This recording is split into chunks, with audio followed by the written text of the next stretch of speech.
আমাদের বিয়ের বয়স 5 বছর, আমাদের 2 বছরের একটি সন্তান আছে, কিন্তু আমার স্ত্রীর প্রতি আমার কোনো আকর্ষণ বোধ হয় না। আমার স্ত্রীর কোনো দোষও নেই, সে যথেষ্ট ভালো মেয়ে। এই অবস্থায় আমার করণীয় কি? আমার সম্পর্ক অব্যাহত রাখা কি ঠিক হবে? জোহরের সুন্নত 4 রাকাত একসাথে পড়বো নাকি 2 রাকাত 2 রাকাত করে পড়বো? সরকার IMF এর প্রেসক্রিপশন অনুযায়ী বিভিন্ন পণ্য নতুন করে আরো ভ্যাট আরোপ করতে যাচ্ছে বলে খবরে প্রকাশ। এটা জনগণের জীবনযাত্রার উপরে বেশ প্রভাব ফেলবে বলে অনেকে মনে করেন। গুরুত্বপূর্ণ নাগরিক হিসেবে সরকার কোনো পরামর্শ দিবেন কি? আমেরিকার এক অঙ্গরাজ্যে ভয়াবহ দাবানলে ব্যাপক ক্ষয়ক্ষতি হয়েছে। বিষয়টাকে অনেকে আল্লাহর গজব হিসাবে দেখছেন। এটা আসলেই কি তা কিনা? মাঝে মধ্যে অচেনা কবুতর এসে আমার কবুতরের সাথে জোড়া বাঁধে এবং ডিম দেয়। সেই ডিম থেকে বাচ্চা হয়। এখন ওই অচেনা কবুতর এবং ডিম ও বাচ্চার বিধান কি হবে? এরপরে প্রশ্ন করেছেন এসকে মুস্তাকিম ব্লগ। এআইডি থেকে আপনি লিখেছেন, মৃত গরুর চামড়া বিক্রি করা যাবে কিনা? মৃত গরুর চামড়া তুলে যদি আলাদা করে বিক্রি করা যায়, অবশ্যই সেটি জায়েজ হবে। মৃত গরুর চামড়া থেকে যদি বেনিফিটেড হতে চান, কেউ ব্যবহার করে সেটাকে প্রসেস করে ব্যবহার করতে চান, সেটাও করতে পারবেন। হ্যাঁ, মৃত গরুর গোশত খেতে পারবেন না, সেটি হারাম। অতএব চামড়া বা অন্য কোনোভাবে সেটি থেকে যদি বেনিফিটেড হওয়ার সুযোগ থাকে, সেটি কিন্তু নিষিদ্ধ বা হারাম নয়। সরকার IMF এর প্রেসক্রিপশন অনুযায়ী বিভিন্ন পণ্য নতুন করে আরো ভ্যাট আরোপ করতে যাচ্ছে বলে খবরে প্রকাশ। এটা জনগণের জীবনযাত্রার উপরে বেশ প্রভাব ফেলবে বলে অনেকে মনে করেন। গুরুত্বপূর্ণ নাগরিক হিসেবে সরকার কোনো পরামর্শ দিবেন কিনা? গুরুত্বপূর্ণ নাগরিক কিনা জানি না, তবে এটা বলবো যে আমাদের যে সমস্ত প্রতিষ্ঠানগুলো লোন দিয়ে থাকে, নানা সময় আমাদেরকে আর্থিক সহায়তা দিয়ে থাকে, তারা নানা রকম বুদ্ধি পরামর্শ দিয়ে থাকে। এইসব পরামর্শের সবগুলোই যে আমাদের জন্য খারাপ আমি তা বলছি না, তবে অনেকগুলোই আমাদের জন্য আসলে ভালো নয়। দেশে বিশেষ করে বর্তমানে যে চলমান অচল অবস্থা চলছে, অনেকটা দীর্ঘদিন পর্যন্ত মানুষ আর্থিক কষ্টে ভুগছে, বাজার নিয়ন্ত্রণ করা কঠিন হচ্ছে নানা কারণে।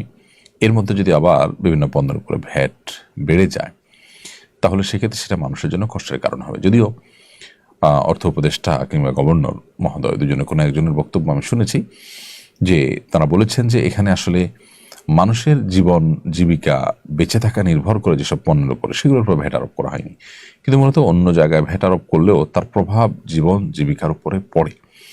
যার কারণে এই ব্যাপারটাতে সরকার, আমার মনে হচ্ছে যে IMF এর প্রেসক্রিপশন অনুযায়ী কাজ করা উচিত নয়, বরং IMF এর সাথে দরবার করা উচিত। একটা রাষ্ট্রের যদি অপচয় রোধ করা যায়, অপচয়টা যদি আমাদের দেশে আমরা বন্ধ করতে পারি, সরকারের টাকার যেভাবে সেভাবে খরচ করার যে একটা আপনার টেন্ডেন্সি আছে, সেটা যদি বন্ধ করা যায়, তাহলে আমার মনে হয় যে আমাদের দেশে অনেক আর্থিক অনটনের জায়গাগুলো ঘুষে যাবে এবং আমাদের প্রচুর পরিমাণ অর্থ এখানে বেঁচে যাবে এবং এই ভ্যাট ইত্যাদি বাড়াবার প্রয়োজন সেক্ষেত্রে হবে না। আমার মনে হয় সেদিকে বরং নতুন সরকার বা নতুন পরিস্থিতিতে তারা মনোযোগ দেওয়া উচিত। আমেরিকার এক অঙ্গরাজ্যে ভয়াবহ দাবানলে ব্যাপক ক্ষয়ক্ষতি হয়েছে। বিষয়টাকে অনেকে আল্লাহর গজব হিসাবে দেখছেন। এটা আসলেই কি তা কিনা, এই জন্য উল্লাস করার সুযোগ আছে কিনা? প্রথম কথা হলো যে অঙ্গরাজ্যের যে শহরে এই ভয়াবহ দুর্ঘটনা ঘটেছে, যেটাকে আমরা হলিউড হিসাবে জানি, সেই হলিউডে, ক্যালিফোর্নিয়ার সম্ভবত একটি শহর,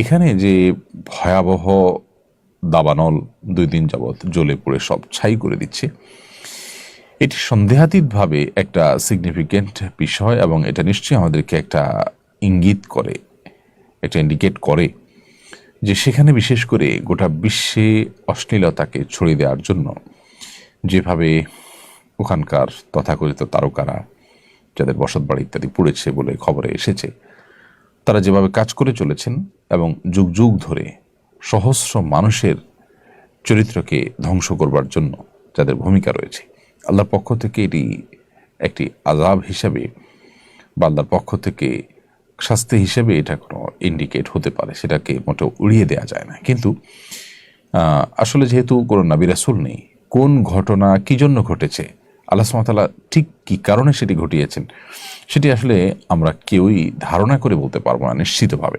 হ্যাঁ, আমাদের প্রবল ধারণা তৈরি হতে পারে, যেটি গজব হওয়ার জোরালো সম্ভাবনা আছে, সেভাবে আমরা বলতেই পারি। কিন্তু এটি গজব নাকি এটি সাধারণ কোনো ঘটনা যেটি আল্লাহ সুবহানাহু ওয়া তাআলা অনেক সাধারণ এলাকাতেও ঘটিয়ে থাকেন, সেটা একমাত্র আল্লাহ ভালো জানেন। তো বাহ্যিক দৃষ্টিকোণ থেকে বোঝা যায় যে যেখানে পাপাচার অনেক বেশি হয়, সীমা ছাড়িয়ে চলে যায়, আল্লাহ সুবহানাহু ওয়া তাআলা ঢিল দিয়ে রাখেন, মানুষের সংশোধনের সুযোগ দেন, একটা পর্যায়ে আল্লাহ সুবহানাহু ওয়া তাআলা পাকড়াও করেন। আমরা জানি ইতালির যে পম্পেয় নগরী, পাপের নগরী হিসাবে পরিচিত এই পম্পেয় নগরীতে আল্লাহ রাব্বুল আলামিন ঠিক একইভাবে দাবানলে পুড়ে এমনভাবে ছাই করে দিয়েছেন শত শত বছর পরও আজও সেই শহর সেভাবেই ভস্ম হয়ে এখনও পৃথিবীর মানুষের কাছে শিক্ষার উপকরণ, উপদেশ গ্রহণ করার মাধ্যম হিসেবে এখনও ঠায় দাঁড়িয়ে আছে। হলিউড সেরকমই একটি দৃষ্টান্ত স্থাপন করেছে কিনা সেটার জোরালো সম্ভাবনা আছে, এবং এখান থেকে আমাদের ব্লেম বা এখান থেকে আমাদের উল্লাস করার চাইতে বরং শিক্ষা গ্রহণ করবার প্রয়োজনীয়তাটা অনেক বেশি। ব্যক্তিগত জীবনে আমরাও যারা সীমা লঙ্ঘন করি, সীমা ছাড়িয়ে যাই, আল্লাহর অবাধ্য হয়ে যাই, আমাদের জন্য এটা অবশ্যই সতর্কতা এবং এটা অ্যালার্মিং একটি বিষয়, এবং এর মাধ্যমে অন্য যারা আল্লাহর অবাধ্যতা লিপ্ত আছেন তাদেরও সংশোধন হওয়ার বা ফিরে আসার সুযোগ তৈরি হয়। বিধায় আমরা সেখান থেকে শিক্ষা গ্রহণ করার চেষ্টা করব। গাজাও পড়ছে এবং এই হলিউড শহরও পড়ছে। পার্থক্য এটুকু যে গাজার মানুষগুলো আল্লাহর প্রতি বিশ্বাসী হওয়ার কারণে, আখিরাতে বিশ্বাসী হওয়ার কারণে দুনিয়া পুড়ে গেলেও তাদের আসলে সব পুড়ে যাবে না, অনন্ত অসীমকালের আসল জীবনের সব তাদের বেঁচে থাকবে ঠিকই। কিন্তু যাদের আখিরাতের প্রতি বিশ্বাসী নেই, তাদের দুনিয়াটাই যদি পুড়ে যায় তাহলে থাকেটা কি? আল্লাহ তাআলা আমাদের এখান থেকে শিক্ষা গ্রহণ করবার তৌফিক দান করুন। আব্দুর রহিম আপনি লিখেছেন, জোহরের সুন্নত 4 রাকাত একসাথে পড়বো নাকি 2 রাকাত 2 রাকাত করে পড়বো? জোহরের সুন্নত 4 রাকাত একসাথে পড়বেন, এটাই হলো ফোকাহে হানাফের মত। যদিও এক্ষেত্রে হাম্বলি ফকিহদের মত হলো 2 রাকাত 2 রাকাত করে পড়বেন। আমাদের বিয়ের বয়স 5 বছর, আমাদের 2 বছরের একটি সন্তান আছে, কিন্তু আমার স্ত্রীর প্রতি আমার কোনো আকর্ষণ বোধ হয় না। আমার স্ত্রীর কোনো দোষও নেই, সে যথেষ্ট ভালো মেয়ে। এই অবস্থায় আমার করণীয় কি? আমার সম্পর্ক অব্যাহত রাখা কি ঠিক হবে? দেখুন, এই ইস্যুতে আপনাকে সিদ্ধান্ত নেওয়ার আগে একটা দীর্ঘ সেশন নেওয়া উচিত, বা একাধিক দীর্ঘ সেশন নেওয়া উচিত ভালো প্রাজ্ঞ কোনো আলিমের কাছে, যেখানে আপনারা উভয়ে থাকবেন এবং আপনাদের উভয়ের সুবিধা অসুবিধাগুলো সব আলাপ আলোচনা করবেন। তারপর আপনাদেরকে সিদ্ধান্তে আসতে হবে। বিবাহ বিচ্ছেদ বা সম্পর্ক ইতি টানা এই বিষয়টা এতই গুরুত্বপূর্ণ যে এটাকে আসলে সংক্ষিপ্ত কোনো প্রশ্নোত্তরের সেশনে প্রশ্ন দিয়ে 10-20 সেকেন্ডের কোনো রিপ্লাই পেয়ে আপনি তার উপর ভিত্তি করে সম্পর্ক ছেদ করে ফেলবেন, বিষয়টা সেরকম নয়। আপনার পারিপার্শ্বিক অবস্থা কি, আপনি একজ্যাক্ট কোন জায়গায় আছেন, সমস্যার জায়গাগুলো কি, সম্ভাবনার জায়গাগুলো কি, সেগুলো আপনাকে আলোচনা পর্যালোচনা করতে হবে, দেন আপনাকে ডিসিশনে আসতে হবে। যদি ব্যাপারটা এরকম হয় যে আপনার স্বাস্থ্যগত সমস্যা, তাহলে সেক্ষেত্রে আপনি চিকিৎসা করাতে পারেন। যদি হতে পারে আপনার মানসিক সমস্যা, সেক্ষেত্রে আপনি চিকিৎসা করাতে পারেন। ট্রিটমেন্ট অ্যাবল যদি না হয়, এদিকে আপনার স্ত্রী এভাবে চলতে থাকলে তার চরিত্র নষ্ট হওয়ার উপক্রম হয়, তাহলে সেক্ষেত্রে আপনাকে বিবাহ বিচ্ছেদের দিকে যেতে হতে পারে। তার চরিত্রকে হেফাজত করবার প্রয়োজনে এজন্য পরিস্থিতি কি আছে না আছে সেটি আলাপ আলোচনা করে তারপর আপনাকে সিদ্ধান্তে আসতে হবে। মাঝে মধ্যে অচেনা কবুতর এসে আমার কবুতরের সাথে জোড়া বাঁধে এবং ডিম দেয়, সেই ডিম থেকে বাচ্চা হয়। এখন ওই অচেনা কবুতর এবং ডিম ও বাচ্চার বিধান কি হবে? অচেনা কবুতর এসে যদি আপনার কবুতরের বাসায় এসে বাসা বাঁধে, তাহলে সেটি আপনার জন্য আসলে হালাল হয়ে যাবে না, কারণ এটি আপনার কবুতর নয়, এটির মালিক অন্য কেউ। আপনার কবুতরের সাথে মিশে যদি সেই ডিম পাড়ে, তো সেই ডিম আপনার হয়ে যাবে না, কারণ অন্য জনের কবুতর, অন্য মানুষের কবুতর এসে এখানে ডিম পেড়েছে। সো আপনার কর্তব্য হবে এখানে কে মালিক হতে পারেন আশেপাশে খোঁজ খবর নিয়ে তাদের কাছে তাদের কবুতর বা কবুতরের ডিম হস্তান্তর করা।